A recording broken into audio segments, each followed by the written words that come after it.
In two evening tweets, President Donald Trump said the House Intelligence Committee, Russia investigation has the wrong target. Instead of Trump and his associates, the committee should consider the ties that Hillary and Bill Clinton have to Russia, he said. Why is not the House Intelligence Committee looking into the Bill and Hillary deal that allowed big uranium to go to Russia? Russian speech money to Bill, the Hillary Russian reset, praise of Russia by Hillary, or Podesta Russian company, he tweeted March 27, 2017. Trump-Russia story is a hoax. In his tweets, Trump mixed legitimate allegations that Russia meddled in the election on his behalf, for which there is significant supporting evidence, with unproven speculation that Bill and Hillary Clinton engaged in some fishy activity. I counted 6 things Trump said that are inaccurate, exaggerated or taken out of context. Let us break down his claims. First thing is the Bill and Hillary deal that allowed big uranium to go to Russia. Trump significantly distorts the uranium deal in question by calling it the Bill and Hillary deal. In 2010, Hillary Clinton, as Secretary of State, was one of 9 federal agency heads to sign off on Russia's purchase of a controlling stake in Uranium One, an international mining company headquartered in Canada, with operations in several U.S. states.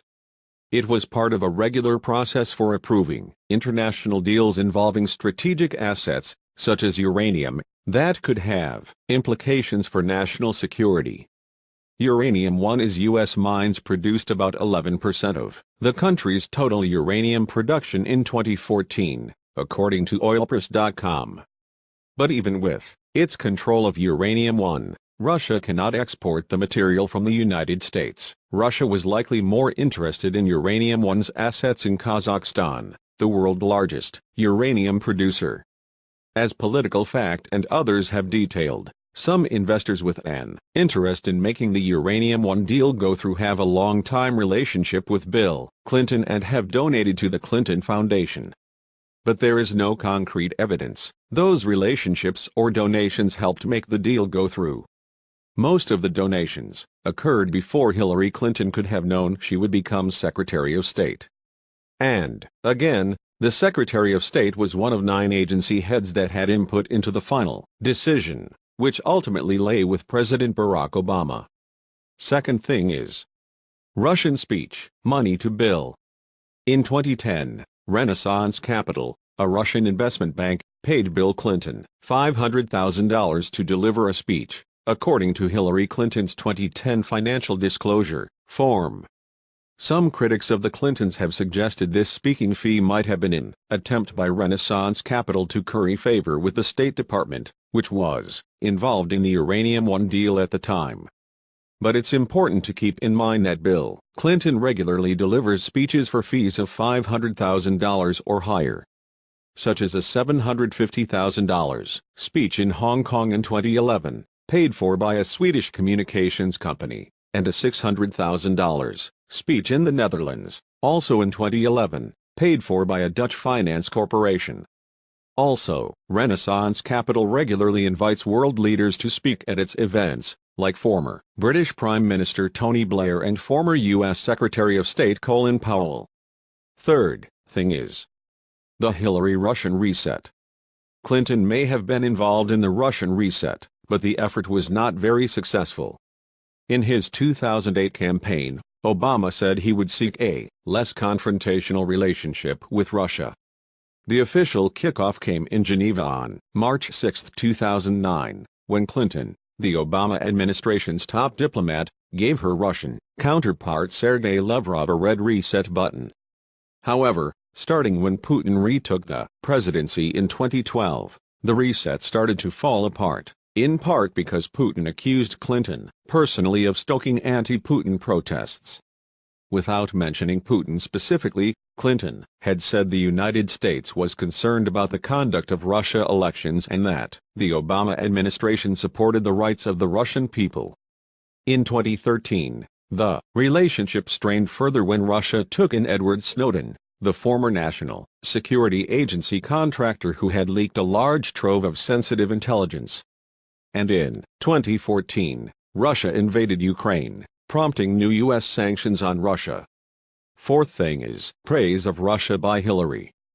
Trump is possibly referring to information uncovered in a trove of emails stolen from former Clinton campaign chair John Podesta and published on WikiLeaks. The emails include excerpts from some of Clinton's remarks after she left the State Department, including a 2013 speech to Goldman Sachs where she said, "We would very much like to have a positive relationship with Russia," and a 2013 speech to financial organization Sanford Bernstein, where she said Putin is an engaging and, very interesting conversationalist. But in the same document, there are excerpts of speeches, where Clinton condemned Russia's Ukraine invasion, called the 2011 parliamentary elections in Russia fraudulent, questioned Putin's record on civil liberties, and said Europe should lessen its dependence on Russia for energy resources. Putin has used his energy weapon to intimidate Europe, she said in 2014, speaking to software company Marketo. Fifth thing is Podesta Russian company. In 2011, Podesta joined the board of Joule Unlimited, a solar-based alternative fuel company headquartered in Massachusetts, with operations in New Mexico and the Netherlands. A few months after Podesta took on this role, Anatoly Chubais, chairman and CEO of Russia-backed investment fund Rusnano, also joined Joule's board. There does not appear to be anything untoward or illegal about the fact that Podesta sat on a corporate board with a Russian banker. Nonetheless, some of his and Clinton's critics have played it up. Conservative website The Daily Caller has alleged that Podesta did not properly disclose his shares in Joule when he joined the Obama administration in 2014. In any case, the company is American, not Russian. Sixth and final thing is Trump-Russia story is a hoax.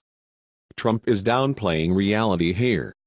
There might not be a vast conspiracy in which Trump is letting Putin pull the strings in the White House to help the Trump organization bottom line. But there is enough legitimate evidence that Russia meddled in the election to compel the FBI to investigate some of Trump associates' ties to Russia, as well as bipartisan calls for a congressional inquiry. Fueling the story is the fact that several Trump associates have specific Russia connections.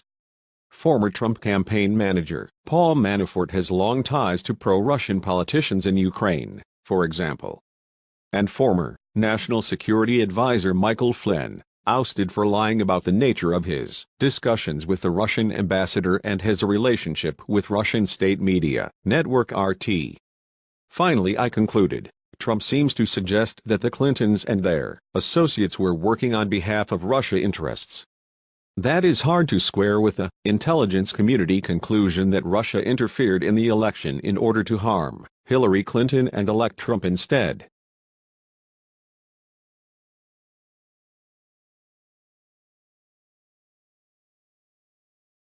Has a relationship with Russian state media network RT. Finally, I concluded, Trump seems to suggest that the Clintons and their associates were working on behalf of Russia interests. That is hard to square with the intelligence community conclusion that Russia interfered in the election in order to harm Hillary Clinton and elect Trump instead.